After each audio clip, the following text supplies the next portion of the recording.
a district update. If we could start with Janet and then move to Suzanne. So thank you, Gord, and I really appreciate the opportunity to be here this evening to have this connection with parents. Carmen is not able to attend, but I can be here in her place, and I will stay for the district update and then leave the meeting, just to let you know in advance. So I know Carmen has given you an update from the August board meeting and spoken to the priorities, and that is repeated, though that information is also summarized in the letter that went out to parents and guardians today, acknowledging, you know, this, as Gord has said, this is the first day of school in a year that's unlike any other, and that there are a range of emotions for families who are returning in person, for families who have made alternate arrangements or in the transition program. So yeah, a lot of emotion at this time of year. My daughter is going for her first secondary school day tomorrow and has managed to figure out where to go, which teacher she's going to see, and to some degree who's going to be in her class. And as Gord said, it's not necessarily the 14 people she most wants to be with. So I'd like to thank, DPAC for being part of the collaborative effort for the Restart Plan, along with all the employee groups and our district staff. They've worked hard to get a plan in place. It will evolve with time. There will be some hiccups. There will be things that don't run as smoothly as we'd like, but we are a big district, and we have, every school is unique and every situation is unique.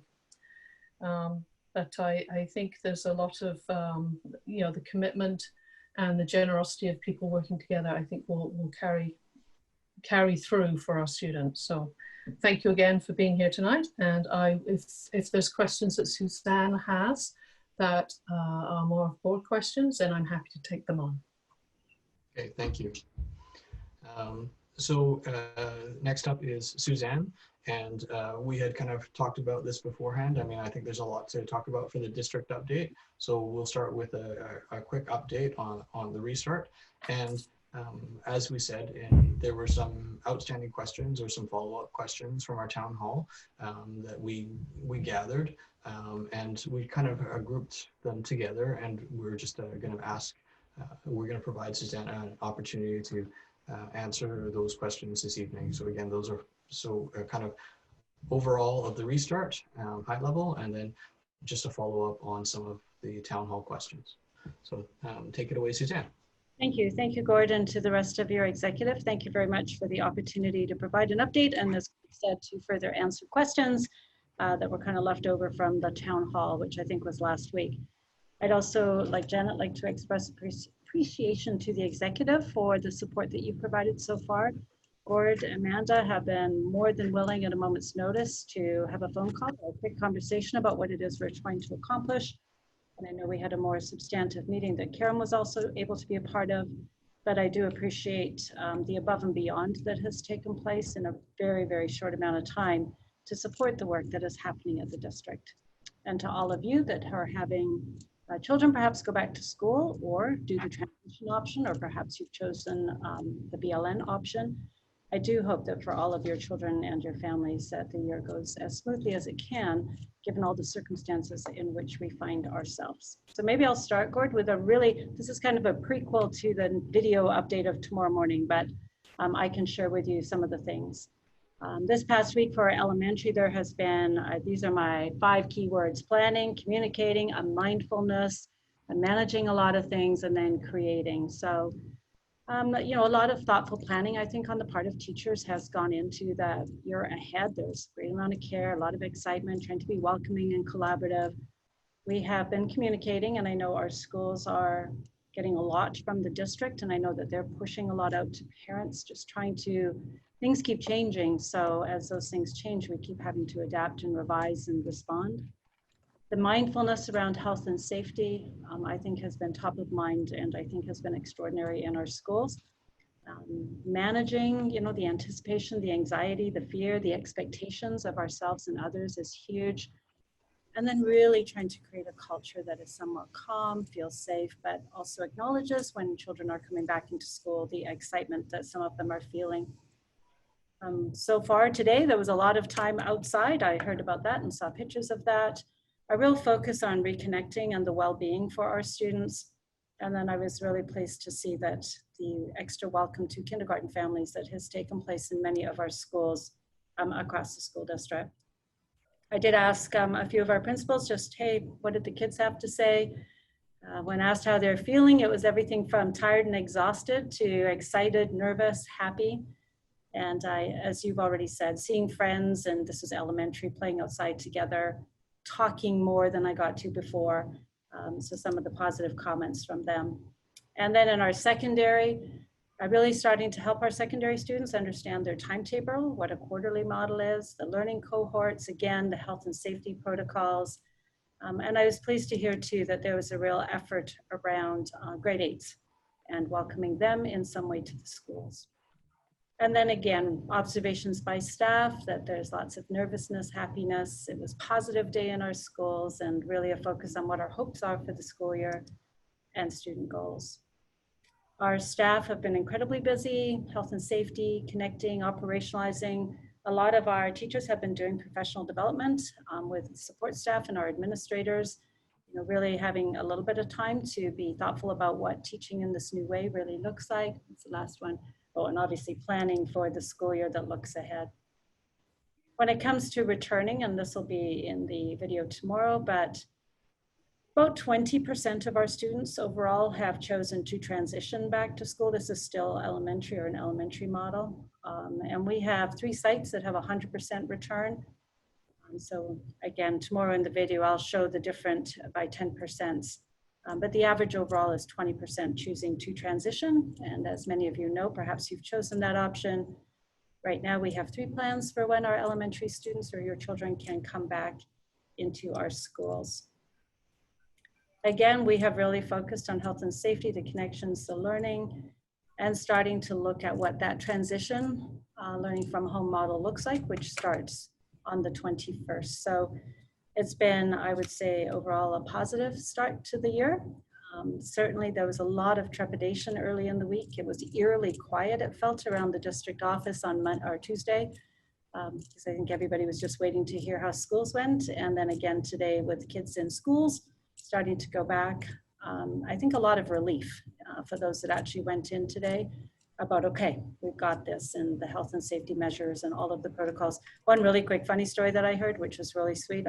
Hopefully it's not your child, but it was an adorable story. But I guess one of those automatic hand sanitizer stations outside the library, and a really little guy was wanting to use it. And he got the hand sanitizer on his hands, and then he took it and did it on his arms, and then on his legs and on the back of his neck. So I don't know if he thought it was sunscreen or bug spray, but the principal commented that they were going to be revisiting the protocols for hand sanitizer, because obviously the hand part of it was a little missing as the child lathered himself in hand sanitizer. So I thought that was quite a cute little story out of one of the schools.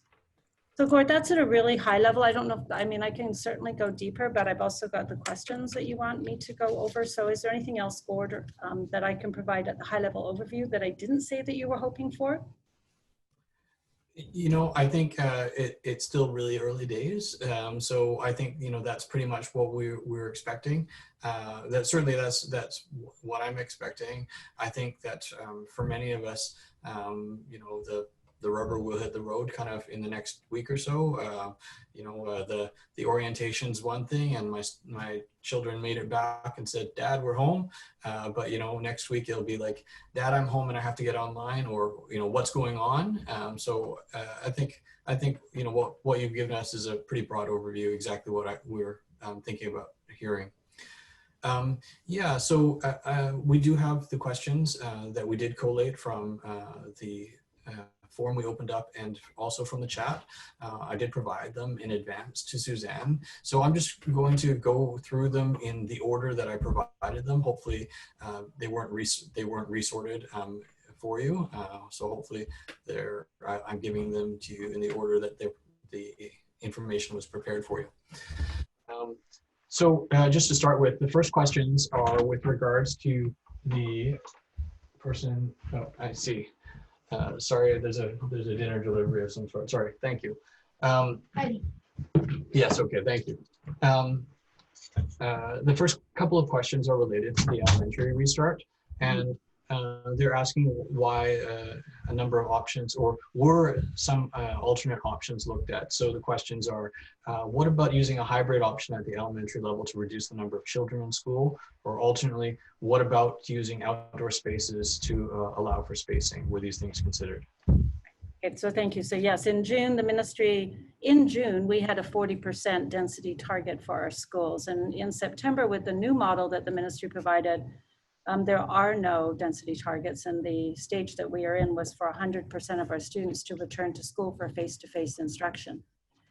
We did hear from parents that there was a great deal of concern about that, and there was a reluctance on the part of some, and understandably so, about the return. And so we started to formulate a plan where we could have a transition option for our families.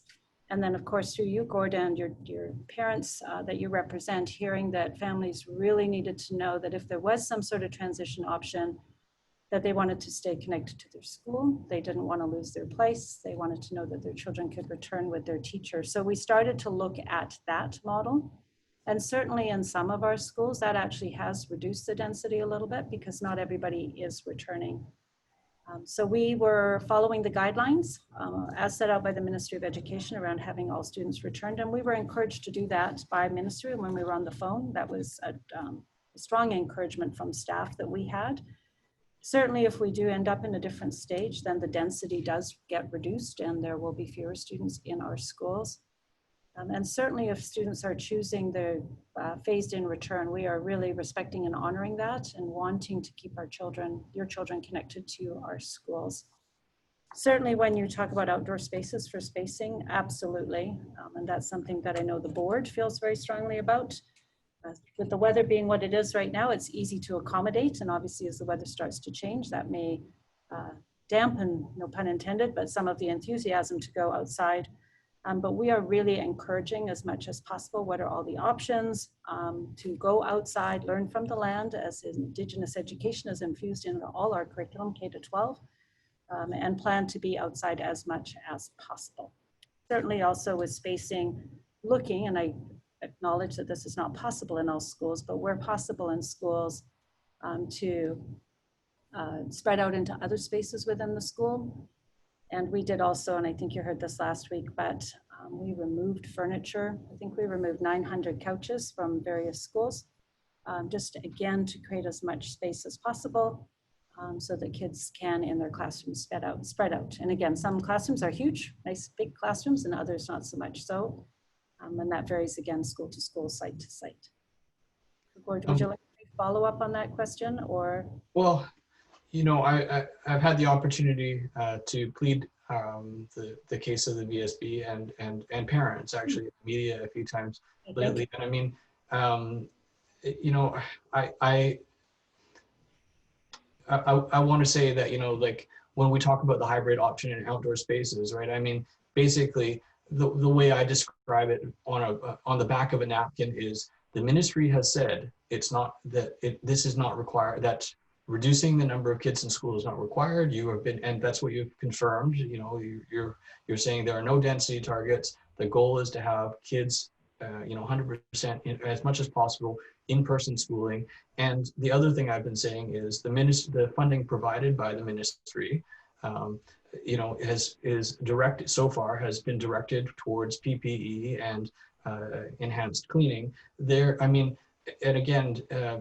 There are no funds specifically available for outdoor spaces. I mean, yes, districts have the flexibility to, within their own budgets, choose some of these options, but realistically, given the expenses that the district already sees, many of the constraints with regards to the hybrid option in outdoor spaces are somewhat outlined by the ministry. I mean, again, this is me saying it, not you saying it, but I mean, you know, have I summed it up kind of?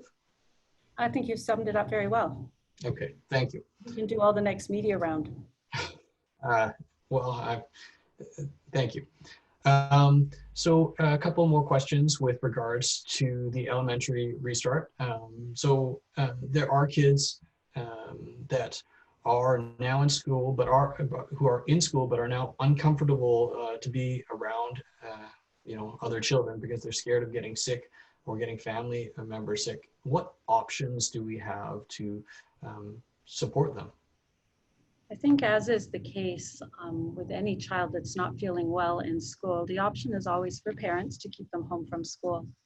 And given that we're not sort of saying that the option to go back to transition model is there, but certainly by putting all of our students onto teams and with the hybrid model the transition option existing, if a child were not to stay in school because they didn't feel comfortable, then they're already in the team and they would already have access to the educational resources that are being posted. So then, much like a child being sick and staying home from school, that would be an option that they would be able to still stay connected to their school and their teacher and still have some work being provided and an understanding of what was happening in the class. Is there some sort of I know it's going to vary a little bit, and I think it's something that you'll end up talking to the teachers and the administration at schools about, but I mean, do we know what that support might look like? How much support can a family like that expect? I think I don't know the answer, to be honest about that, but certainly we would want to keep our kids connected and keep them learning for sure. I think every school is unique, right? I mean, we have some schools that have 100% of children saying they're coming back, and others, I think the lowest return rate for face-to-face was 59%. So there are abilities within the school to look at staffing and see how we can support. And then obviously when we set the model,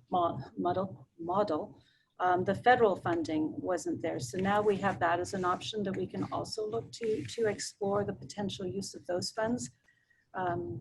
So again, depending on the child, how old they are, what kind of needs and supports they need, whether it might be a connection to a counselor, a resource teacher, or their classroom teacher, or another teacher, those are things that as the weeks unfold, that we would look to put in place, because obviously we want to support our students and have them experience success. And we want them to come back to school when they're ready to do so, or when families are ready to have them do so, given their circumstances. Okay, I have another question about the elementary restart, and it's probably on your list, and it's specific to special needs students with compromised health, and it was just about a student that's currently enrolled as cross-boundary, doesn't want to lose their spot, but they have special needs. Is the expectation that there should be a one-on-one support worker that will be dedicated to helping them virtually, as occurred in the spring? So again, for that child, if they are enrolled in the school and they chose to do the remote option, that spot would be saved in the school for the child. What we are looking to do with students with unique needs or exceptional needs, if they have had specific support from a resource teacher or an SSA in the past, looking to continue that support. And if they are learning from home, we would look to put, like, if a child had 2 hours a week or an hour a day, to put that support in place for them while they learn from home. So that is the plan at this point in time. And again, our staffs, our students in programs should have been reached out to already. Students that are in our school should be receiving information from their resource teacher. So that is the plan, but I'm sure it won't be perfect when we start, but certainly communicating back through the school around what the support could be for that child would be the best route to go. And if we start to hear that systematically that's not happening, we'll certainly follow up at a district level. Perfect. I do have a couple of, and you and I have remarked that it's difficult to follow along in the chat.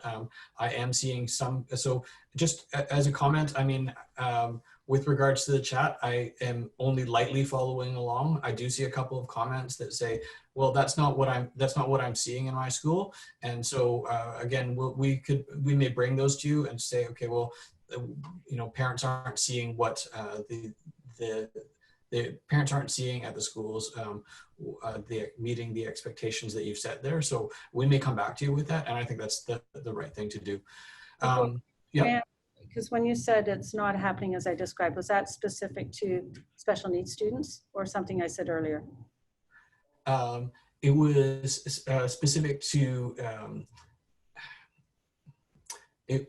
I can't quite tell because it's in the chat and it's moving down. I apologize. I do believe it is related to cross-boundary and support, so special needs. But I will clarify, but I can't follow along in the chat now, and I apologize.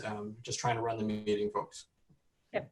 And I would very much ask any parents that are experiencing that to please, first and foremost, reach out to either your classroom teacher, resource teacher, the principal, vice principal, or school counselor as a first stop, because that is what we have been saying to schools. But I do know that they are unrolling plans and putting things in place, you know, this week. So it may not be in place yet, but that was the intention for sure. Okay. Just moving on to federal funding. It was mentioned briefly earlier. We had and this is one of those examples where you know, the news is fresh or relatively fresh from the town hall meeting, and so there's some questions about when will the federal dollars be allocated and how will the funding be used. And I suspect it's early days, but could you speak to that? Yes, our Secretary Treasurer tells me we expect to receive the funds towards the end of September, and there are 2 installments, one in the fall and again in the spring. And there are guidelines around how those funds could be used, and they are articulated in the document. And Gord or Amanda, if you haven't gotten that, I'm happy to share that with you. Oh, we've seen it. Okay, good. That's perfect. So what we did as an SMT is we started to brainstorm a list based on what we thought we were hearing from our various stakeholders, parents included in that list. And what are areas that we think are priorities for our school district? And we have yet to fully share that with our board, but it is our intention to do so. And right now what we're doing is gathering feedback. And I know everything is in the hurry up kind of, you know, can you provide us this information? So Gord, I know that you are reaching out to try and get some ideas from DPAC or PAC representatives about what you see as priorities. And we've been doing that with our other stakeholders too. And as an SMT, we clustered it into a health and safety category, communications connections category, and then the learning category. So, you know, there's a ton of ideas out there, but we sort of need to surface for the board what we're hearing back are the priorities, and then we're also starting to cost it out. And the indication in the first phase for our district would be $9 million. Yeah, that's kind of what we ballparked that based on the headcount, student headcount. Just another question on the federal funding. I mean, you know, the question was, you know, how are PACs going to be consulted about the federal funds? And so I guess, you know, we have sent out information about it to the PACs. It is, you know, we have some of our own thoughts and we'll add the PAC's thoughts. It is a really tight timeline, but I'm sure you already are perfectly aware of that. It's definitely, just a comment. I mean, parents are being asked for a lot of information right now. There's been more than a few surveys, and I'm already a little bit worried about email fatigue. I'm personally gonna miss an email or an appointment myself because of all the things that come in. And so it wouldn't surprise me if parents say, okay, I can't give the information to you because I got too much stuff going. Just a comment. I'm sure you're already aware of it. With regards to but also with regards to federal funding, I mean, some of the ways it could be spent were kind of outlined. You know, one of those ways was possibly remote options, and I'm wondering whether or not some of those remote options might be something beyond what we've seen, what's already being offered at the VSB. Whether some of those remote options might be an add-on to the transition program or something like that, or an add-on to the hospital homebound program, for example. So certainly if that is something that parents are wanting to see, we would welcome that feedback. We have put the transition program in place, and this is one of the cases where you start planning based on need and you kind of think there is no money and then money comes. So I don't think we're looking to change the model per se, because we've actually got commitments from families and we've said we'll save spots and we've got dates that people can return in. But certainly teachers are concerned. We've heard that, and you've heard it probably in the media about the workload piece of doing a transition model. So if there are ways that we can support teachers in that regard. That might be something we want to look at, but again, looking to listen and hear from all of our stakeholders. We're also looking at our Indigenous communities and wanting to make sure that supports for them that might be additional in need to what exists, so that we can safely transition those young people back into our schools, or if there's additional supports that are needed in some of our schools to support those students. That is something too that we have heard is and should be a priority. Let me jump only a little bit, and I'm going to take the question and basically reword it as a statement, because I've been making the statement myself. You know, you just talked about, you know, what those monies might be spent on, what that federal funding monies might be spent on, and you know, the question I had said was, you know, enhancements to remote enhancements to existing options, and you know, as you said, it's on the table depending on what comes in. The question or statement is, there should be, well, I'm going to reword the question as a statement. Okay, so at least some parents believe the district should consider more flexible options for secondary beyond the VLN that's now beyond the VLN that's now in place. Should consider flexible options that allow students, especially those that are immunocompromised or have immunocompromised families. They're looking for more flexible options to somehow stay connected to the school, something beyond VLN, which would take them out from the school. So I'm just going to take that as I'm going to take that question and make it into a statement as far as an option for you know, those funds. Thank you for making it a statement. Can I make a could I comment on your statement? Yep. Sorry, I know you've got a long meeting, but ahead, so I'll be fast. If there are individuals that you know of, I would really encourage them to reach out to their secondary counselor or vice principal, because I know what some schools are trying to do is work on in Q1, for example, are there ways that we can look at 2 online options for students? So because it's not there directly, I would really ask parents to reach out, or if you know friends or neighbors, to talk to the schools to see if there's anything they can do internally with the timetabling and hand timetable for the child. Sorry. Just no, that's good. Thank you very much. It's good to hear that.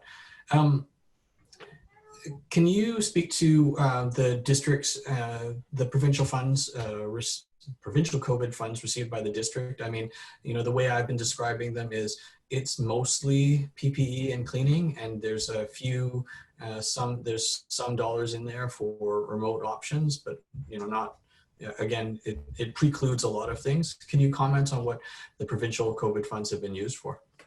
What I can say is that, yes, so PPE, looking to support staff, are definitely ones that are on the like plexiglass, masks, face shields, additional things like that. What our Secretary Treasurer has done is he is in the midst of compiling a staff report for the Finance Committee next week, and he will give detail on what those provincial funds are used for. So that information will be forthcoming in detail for you next week at this Finance. So, and maybe even in the agenda at the end of this week, but yes. Okay.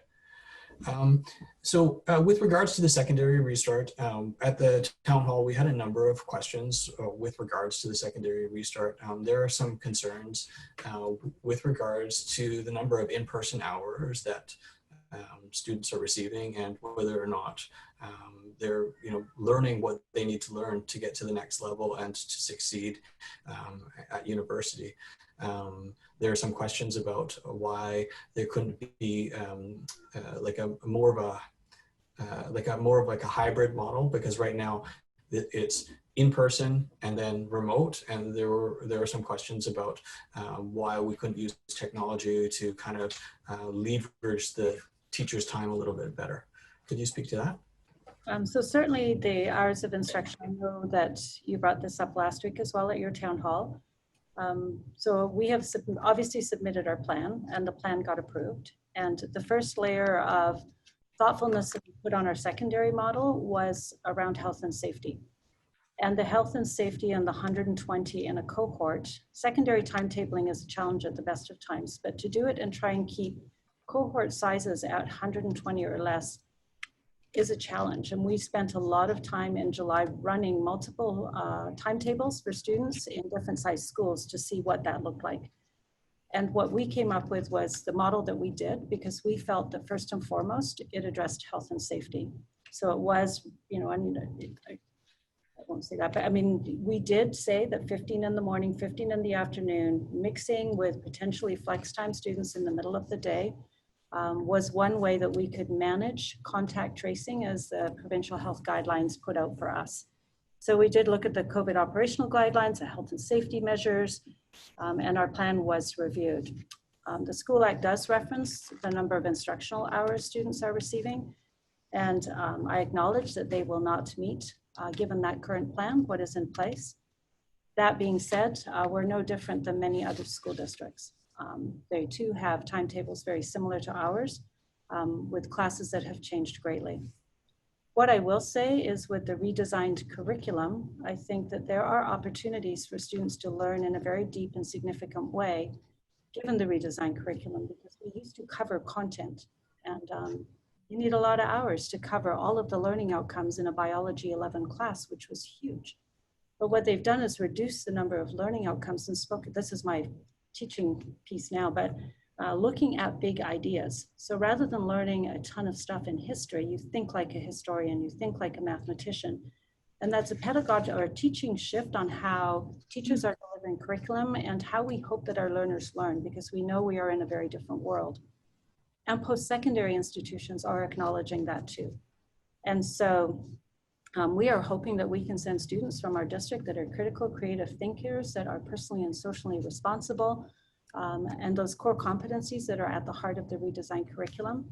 And I think the challenge is going to be for our teachers continuing to have students deeply connect in a meaningful way with content. And I think that will be what best serves our students as they transition to post-secondary institutions.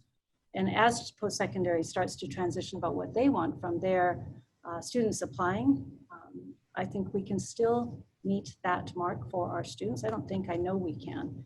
And having had conversations, and I referenced this at the town hall last week, with registrars and deans from across British Columbia and across Canada previously, they are all working in tandem, and they certainly are live to all of the jurisdictions that are doing things very differently and how they are going to accept post-secondary. So it is something that we will continue to work with our secondary schools on, about the learning for kids and how we can get teachers to have that take place in a thoughtful way for students as they look to transition onto post-secondary. Sorry, that was long. No, that's fine. Could you comment on the idea of using more technology to kind of, you know, leverage those hours that the teacher, the impact of those hours that the teachers are in the classroom though? Again, you know, you did submit a plan with 15 students in the classroom, but you know, the idea that those classes could be recorded, or those classes could be streamed for the other half of the class. Yeah, so certainly I know that that's, do you want to go on to those questions? You had some streaming questions further along. No, did I? Oh, I think that's, I think, no, I think that was it. Question. Okay, got it. Sorry. So certainly, yeah, I had a conversation with Pedro around the streaming questions. And what we are doing for teachers is we're creating a one-pager around what are some of the guidelines around the use of technology in teaching. When we did it in the spring, there was no real time to adapt to the changes. And certainly this week and last week, there were opportunities for teachers to come together and look at how we use technology for teaching. We do have privacy concerns that we need to be mindful and thoughtful of as we look at live streaming. And certainly any live streaming that might take place has to be done so when the teacher is in control of the camera.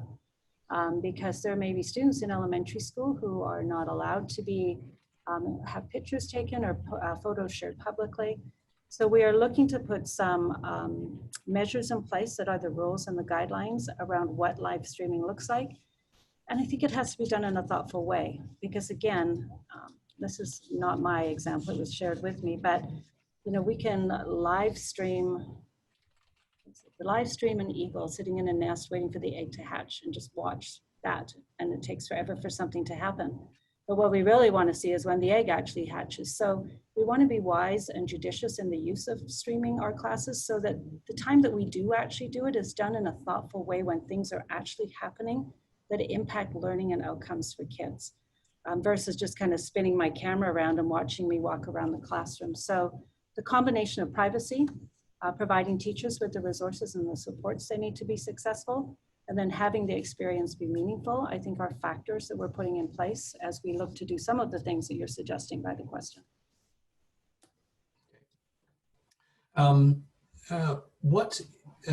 So one question, and this was a new one. I mean, parents are obviously worried about the health and safety protocols, and what should parents do if they feel that the health and safety protocols at a school, in a classroom or at a school, aren't being followed? How does that work?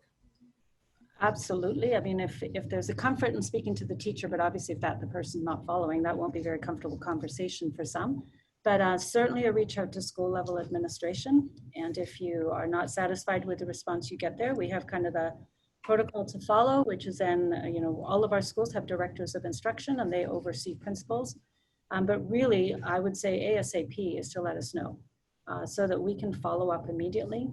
But we had, like, I listened to some of the conversations about the health and safety committees and the kind of work that they've been doing at the school level and the minutia of detail that they're getting into. Certainly it's not going to be perfect, but we need to know if we're missing something ASAP. And I'm really confident with the work that has been done and the thought and care that's gone into it, that we have to make that happen. So if it doesn't, we need to know. Thank you. Yes, I do see the live streaming. I do see the live streaming question just on the list below. So I think, do you, and you've spoken to the issues with regards to privacy and trying to capture the key most beneficial learnings, especially if things are going to be captured on a webcam rather than just capturing the you know, the entire 105 minutes, as it were. I think that speaks to, honestly, I think that speaks to my experience personally as an adult, or maybe having to deal with my children. People really do want to consume their information in smaller bites rather than a large, like a 90-minute monolithic piece of information that I have to sit through. So I can understand the rationale there. We had a question with regards to communicating student learning. And the question was specific to secondary, but I mean, I think it's a worthwhile question in general. I mean, will the secondary CSL be modified for the new quarter system? What can we expect? What can parents expect to see with regards to report cards and when? And you know, how does this work for interim transcripts and again, secondary, post-secondary institutions? So yes, we've adapted the reporting to match the quarters. So quarter one has 43 days, 2 has 45, then 43, 44. And then we've got mid-quarter reports that would come out. So for example, October 9th, I'll just use quarter one, runs September 14th to November 17th. It's got 43 days. The mid-quarter window for reporting would be October 9th to 16th. And the final quarter window would be November 18th to 24th. So there would be report cards coming. And again, as we have done in the past around transitioning to post-secondary, the Ministry of Education works very closely with the Ministry of Advanced Education, Skills and Trades. And I have had the privilege of being in some of those meetings where they will work closely around the pre-admission, so the initial marks, and then the final marks when they are available. But certainly we should have the ability to send on those marks as they come in. And I think the post-secondary institutions will be looking to adapt and respond to what it is that we're doing. Similarly with elementary, yes, there will be the communicating student learning report cards we have to work through for those students in the transition option about what that might look like for those that have returned face-to-face they would carry on at the normal time slots. Am I understanding that at the secondary level, the communicating student learning, I'm not, it's not clear to me how many pieces of, quote unquote pieces of paper or reporting times there are. You said there would be mid quarter and then end quarter. I mean, that's almost sounding like there would be like 6 to 8 reporting periods. 8. And normally there's supposed to be 5. Yeah. Okay, so there's going to be, and that's a greater number. That's, I mean, again, it's because you need to hear about how somebody is doing in a course so you can course correct. But so that's a greater amount of reporting than before. Well, yes, it's more, but it's the same number of courses. That makes sense because they would take 8 courses. That does make sense. Yeah. Okay. And the last question I have, and we're getting on to about half an hour, 40 minutes for your section here. And I thank you very much for your time. Normally these updates are considerably shorter. The last question I have here is fairly technical with regards to the instructions that have been provided from, I believe, my secondary school, from KITS, but they're with regards to what some discrepancy between what a student should do if somebody at their household is suspected of having COVID, but is not yet confirmed. And it feels like in one piece of documentation, it says, well, they're free to attend. And in another piece of documentation, it says, stay away. Right, so I've got somebody to correct or get me the right quote on this one. It says the following is a direct quote from the BSB COVID-19 safety plan, page 13. Staff, students, and any authorized visitors must not attend a school/work site and must stay home if they are ill or have any symptoms of a cold, flu, or COVID-19. And then there's 3 more bullets after that, but is that? I think for a student, it's quite understandable, but it's the link to the household member. So a student's mother or father or a parent, guardian, is suspected of having COVID-19. Is that child allowed to attend school? Is suspected and is getting a test, but you don't know yet.